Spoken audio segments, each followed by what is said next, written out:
আমার নাম রেনু। আজ আমি আমার সাথে ঘটা এক ভৌতিক ঘটনা তোমাদের সাথে শেয়ার করব। সালটা 2020। আমার তখন নতুন বিয়ে হয়েছে। আসলে গ্রামের মানুষদের মুখে একটা কথা প্রচলিত ছিল যে বিয়ের পর বাড়ির বাহিরে মেয়েদেরকে 7 দিন হুঁশ করে বেরোতে হয়, মানে খুবই সাবধানে। এই 7 দিনে মেয়েদের গায়ে হলুদের গন্ধ থাকে, তাই সে হলুদের গন্ধে যে কোনো জিন, খারাপ হোক বা ভালো হোক, আকৃষ্ট হলেই ক্ষতি। আমার বিয়ের তখন মাত্র 5 দিন হয়েছে। আমি এত কিছু জানতাম না, আর জানলেও মানতাম না, কেননা আমি এই যুগের মেয়ে হয়ে সেই সব আদিমকালের কথা বিশ্বাস করতে পারবো না। কিন্তু আমার শাশুড়ি ছিলেন একদমই উল্টো। তিনি সেসব মহিলাদের কথাই বিশ্বাস করতেন। আসলে তিনি যেটা শুনতেন সেটাই বিশ্বাস করতেন। তো সেই দিন বাড়ির কাজের লোক অনেকগুলো কাপড় ধুয়ে ছাদে শুকাতে দিয়েছিল। আমাদের বাড়িটা ছিল দোতলা বাড়ি, মানে নিচতলায় ঘর আর ওপরেই ছাদ। বিকেল বেলা আকাশের দিকে তাকিয়ে দেখলাম মেঘ জমে গেছে, যে কোনো সময় বৃষ্টি পড়বে। আমি তখন শাশুড়ির কাছে সুনাম পাওয়ার জন্য কাউকে না জানিয়ে ছাদে চলে গেলাম কাপড় আনার জন্য। এইদিকে আমার শ্বশুর শাশুড়ি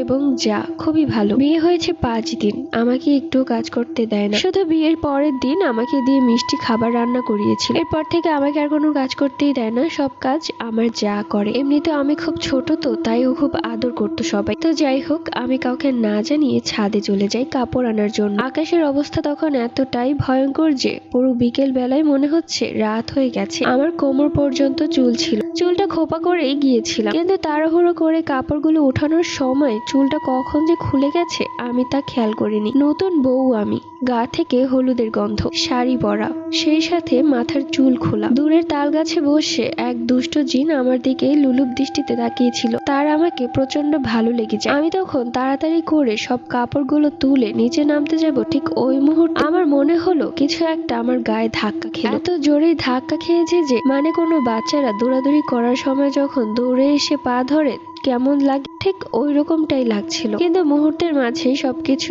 আগের মতোই স্বাভাবিক হয়ে গেল, তাই আমি এত বেশি একটা মাথা ঘামালাম না। অবশ্য ঘাড় ঘুরিয়ে উপরের দিকটা তাকিয়ে দেখেছিলাম, কিন্তু কেউই ছিল না। অবশ্য ছাদে আমি ছাড়া কেউই ছিল না, আমার মনের ভুল। তো যাই হোক, কাপড়গুলো নিয়ে আমি আমার শাশুড়ি মায়ের কাছে গিয়ে বললাম, মা দেখুন, আমি সব কাপড় নিয়ে এসেছি।